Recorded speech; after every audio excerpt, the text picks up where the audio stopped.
શહેરમાં 2030માં Commonwealth games યોજાશે। આ દરમિયાન શહેર વધુ એક સ્પોર્ટ્સ ઇવેન્ટની તૈયારી માટે સજ્જ થઈ રહ્યું છે।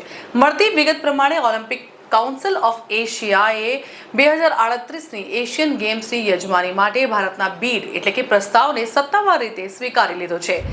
ચીનના સાન્યા ખાતે મળેલી એક્ઝિક્યુટિવ બોર્ડની બેઠક બાદ ઓસીએએ જાહેરાત કરી હતી કે અમદાવાદની સજ્જતાની તપાસ કરવા માટે એક મૂલ્યાંકન ટીમ ટૂંક સમયમાં શહેરની મુલાકાત લેશે। Olympic council of Asia Asian ગેમ્સને ઓલિમ્પિક સાયકલ સાથે વધુ સારી રીતે સુસંગત કરવા માટે તેને એકી વર્ષોમાં ખસેડવાનું આયોજન કરી રહી છે। આ યોજના હેઠળ 2038ની ગેમ્સ 2039માં યોજાઈ શકે છે। આ ગેમ્સ ઓલિમ્પિકના એક વર્ષ પહેલા યોજાશે, જે અનેક રમતો માટે ઓલિમ્પિક ક્વોલિફાયર તરીકે પણ કામ કરશે।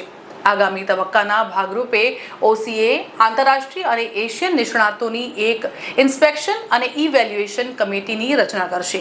આ પેનલ આગામી મહિનાઓમાં અમદાવાદની મુલાકાત લેશે અને સ્પોર્ટ્સ ઇન્ફ્રાસ્ટ્રક્ચર અને સ્ટેડિયમ લોજિસ્ટિક અને ઓપરેશનલ પ્લાનિંગ, નાણાકીય જોગવાઈઓ અને સમગ્ર આયોજન માટે સજ્જતા જેવી બાબતોનું મૂલ્યાંકન કરશે। આ સમિતિ તેનો ટેકનિકલ રિપોર્ટ સપ્ટેમ્બરમાં જાપાન ખાતે યોજાનારી આગામી બેઠકમાં રજૂ કરશે।